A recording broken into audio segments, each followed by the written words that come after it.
Movie stars are dead.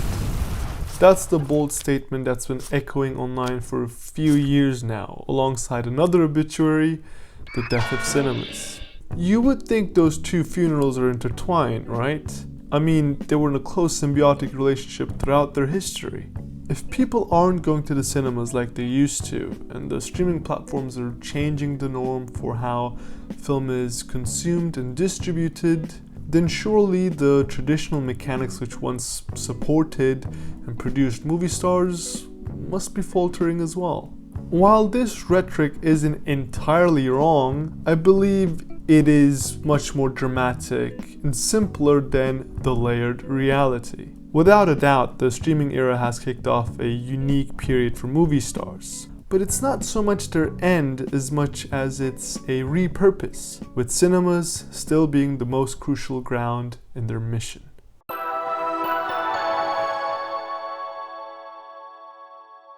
I'm finally uploading again. Oh my god, it's been a while. For my returning viewers with a keen eye, you will notice that I am somewhere else and not in my usual set. Because that set was my bedroom and I'm no longer living there. I've moved flats and it's been a very busy period, but alas, I'm back. I'm back with some bold statements, but we're gonna kick things off with a tame one. Movie stars are made on the big screen. I don't know if this is controversial or not, but surely not. A quick look at the Netflix's most watched shows validates this statement. Wednesday and Stranger Things amass a huge following, but neither Jenna Ortega or Millie Bobby Brown are considered to be movie stars. Especially the latter, who proudly declared that she doesn't even watch movies, making her the perfect actress to promote Dubai. Neither actress possesses the gravitas, the cultural footprint, or the box office draw to make them movie stars, but perhaps this is a stupid comparison. They're TV show actresses, and I'm talking about movie stars here. However, in terms of movies, the most watched Netflix movies, when you look at the top 10, apart from K-pop Demon Hunters, none of those films have made the slightest dent in pop culture, it seems like. Films which have cost fortunes like Red Notice, Grey Man, and The Adam Project are nowhere talked about. Whereas I feel I know what happens in Stranger Things or Squid Games without ever having seen them due to their cultural omnipresence. The high viewership behind these movies is clearly attributed to their borrowed stars, who are stars due to the big screen, where they carved out a name for themselves. You see, the distinction between streaming and cinemas are much more structural than cultural. With many of the original films on streaming, you find that the names they have in their productions feel like they are only there to legitimize their output. Output. For streaming, it's the volume of their output, which is the business model. That's why their library consists of films that feel like loyalty-free music, fake movies in a real movie, parallel universe films, films that soon enough will be written by AI, if not already in secret. Cinemas, on the other hand, cater more towards events, now more than ever as their primary survival strategy. You go to the cinemas because there's a new Marvel out that's supposed to be nuts. We should go see that. That's the key difference here. It's a cultural moment that brings people together. Actors such as Jacob Elordi, Joseph Quinn, and even Jonathan Bailey, who had their breakout roles on streaming, became much bigger names through their big screen ventures, because the world, even if for a second, stopped to talk about their movies. Even though streaming services have been challenging the norms of how people consume movies, I think theatrical films are still widely considered to be the big leagues, and the proving ground for an actor's ability to generate hype.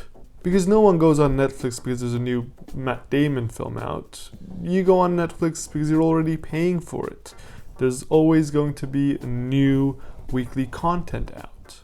Sometimes they might feature Matt Damon and you'll be like, Matt Damon, I like that guy.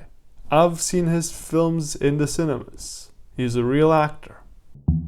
quick side note, films such as Uncut Gems, The Irishman, or Frankenstein, who are part of the award season, are all exceptions because the award season is its own entire ecosystem, and those films are being premiered at film festivals, and they also get theatrical windows, so they're eligible for the Oscars and other awards.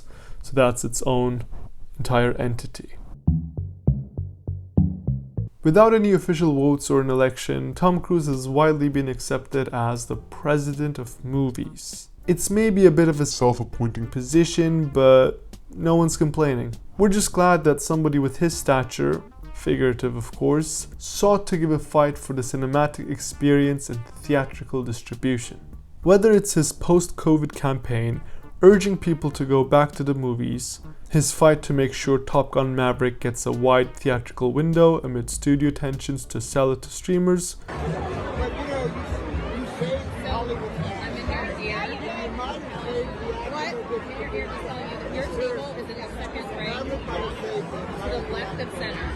or his continuous red carpet appearances as the finger pointer guy, supporting other blockbusters. Tom Cruise's push to release Maverick in cinemas paid off immensely for his image and stardom as well, introducing him at 60 to a new generation of filmgoers, cementing his status as a movie star, which frankly didn't need any more cement at this point of his career, but that's what being a movie star requires today.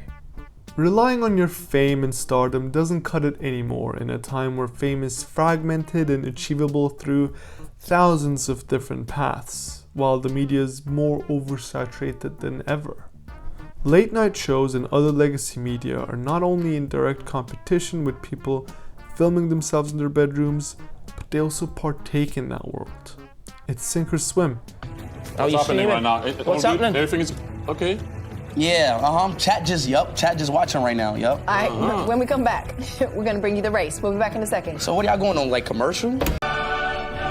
Where they would once pride themselves with hosting the most prestigious guests, they now flatten themselves to their level to fit in the algorithm. So how does a 60-year-old remain relevant in what is probably an unrecognizable media landscape for him? I suppose by teaming up and singing the gospel of his #1 partner in crime, the cinemas. I knew you'd come up to it. I knew you'd come up and talk to it. He's celebrating and grasping on to the venues and blockbuster events that made him a star in the first place. Times are changing, and our relationship to screens are changing even more rapidly. But the big screen still remains its own beast. Theatrical blockbusters are still cultural events, and he not only understands that, but banks on it, jumping off of cliffs with motorbikes and dangling off of planes for our entertainment. He's a purist, that man, and he even thanks you and welcomes you for showing up to his films. There's just something very charming and classy about it. This brings us to Margot Robbie, who, as a producer, would have made Tom Cruise proud with her Wuthering Heights deal. Netflix and Warner Brothers found themselves at a bidding war for the film's rights, with Netflix offering a staggering $150 million, whilst Warner Brothers offered nearly half of that with $80 million. When you are the biggest streamer in the world, I guess you have the power to offer Avengers level budgets for a gothic love story. But too bad for them, money doesn't buy you a cinematic event, as they have proven countless times now. And Margot Robbie clearly understands that. That's why she went with Warner Brothers, to ensure that the film gets a theatrical distribution.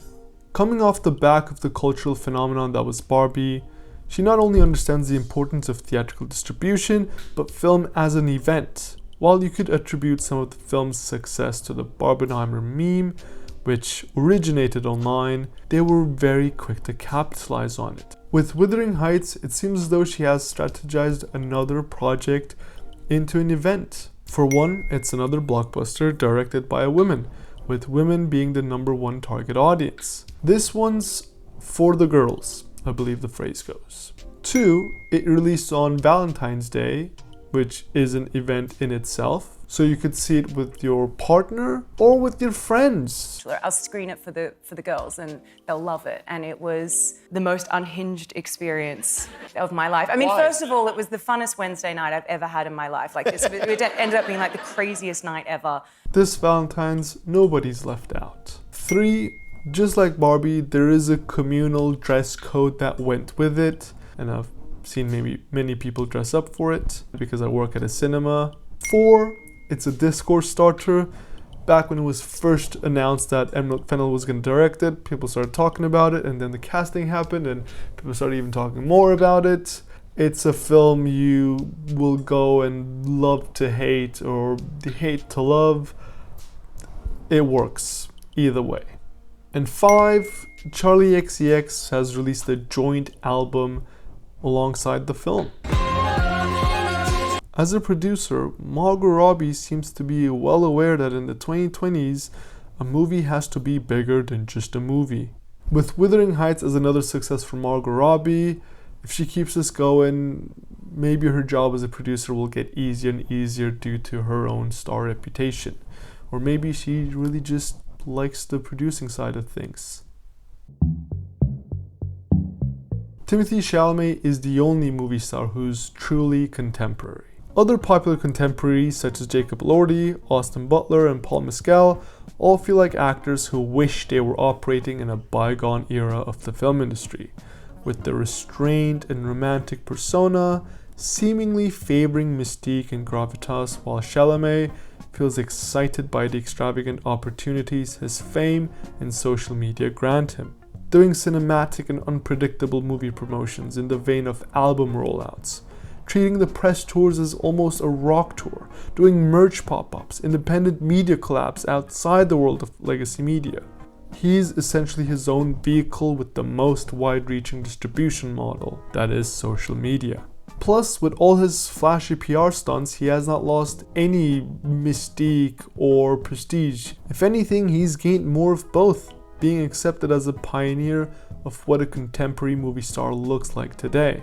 We don't live in a monoculture anymore. Media and fame are both compartmentalized to bits. Tackling the mainstream now means creating one, as opposed to breaking it. With the marketing for Marty Supreme, Chalamet has proven his power within cultural crossovers, with fashion, music, sports, and film. But perhaps his most impressive feat is the statistic that A24 provided him with, which showed that in America, Marty Supreme had the most amount of least frequent movie-going audience, meaning that people who usually don't go to the cinema got up and went to see his 2.5-hour table tennis drama. In his public appearances, he started doubling down on how this is essentially an achievement he's not only proud of, but is a goal of his. That's what a movie star does, in my opinion. They can function as a gateway for people to love and explore films.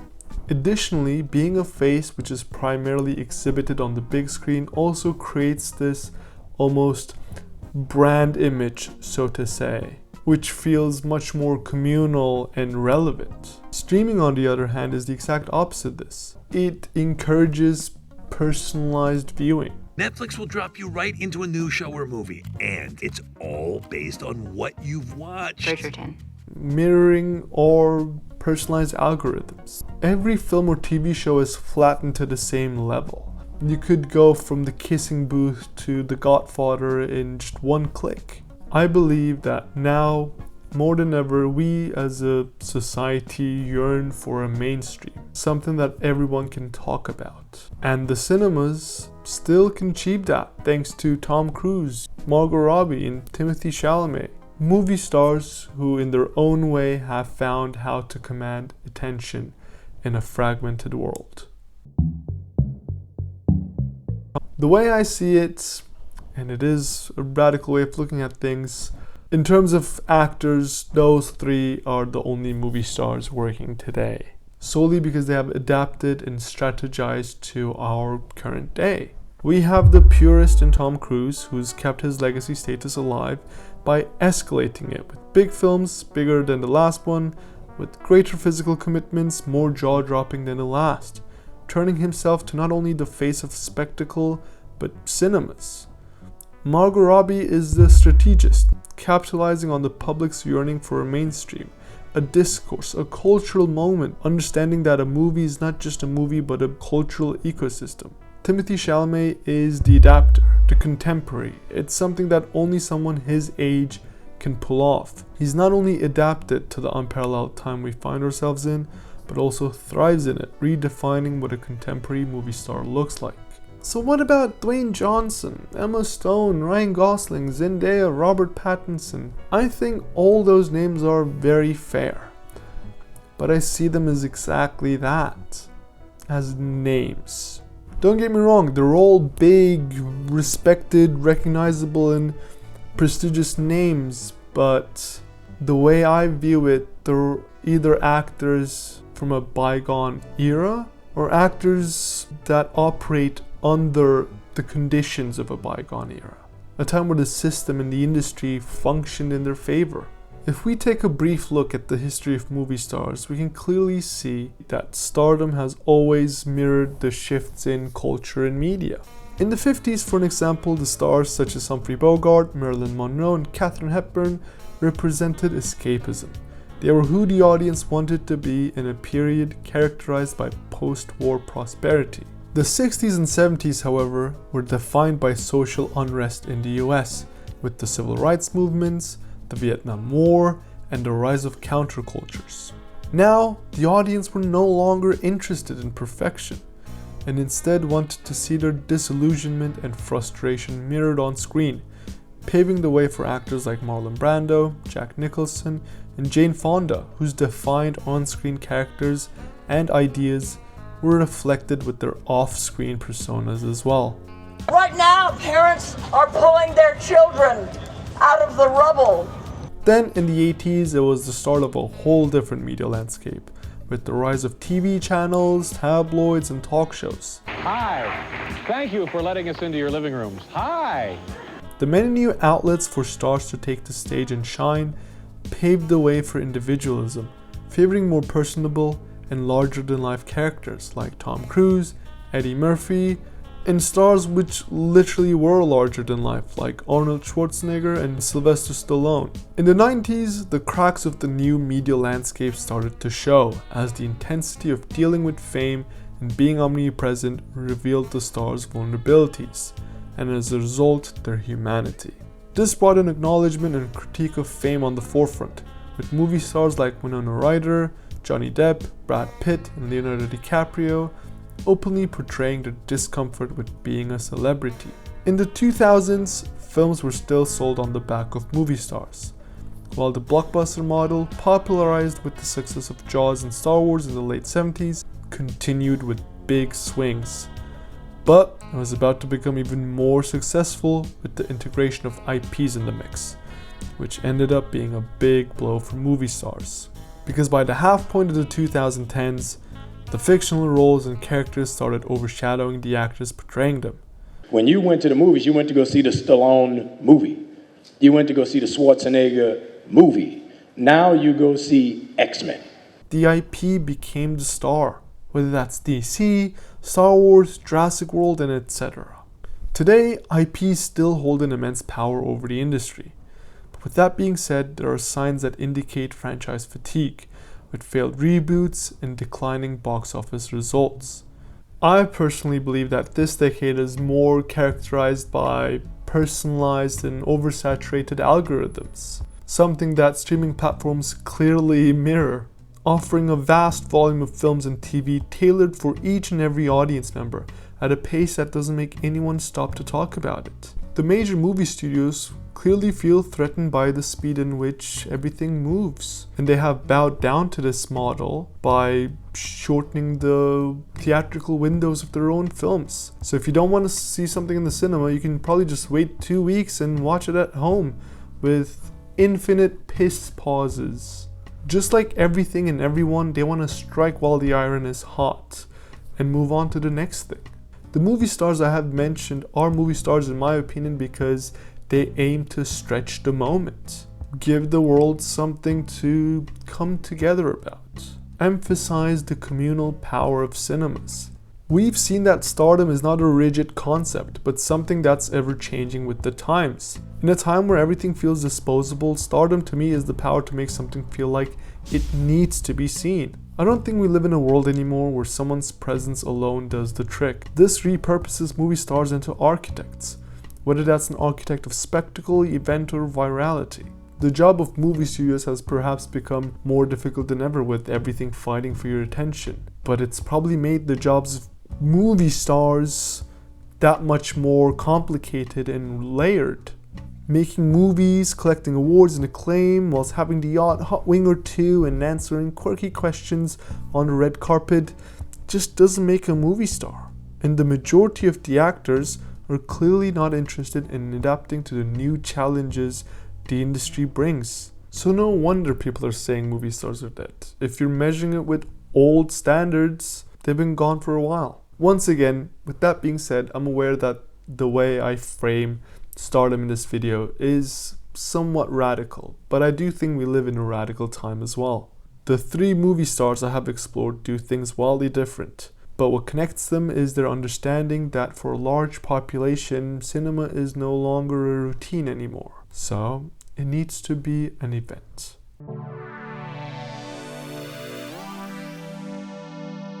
Thank you for your time. I hope you enjoyed it. It's been a while since I've uploaded my last video. As I've said, I've been very busy with life, just moving flats. But I'm back.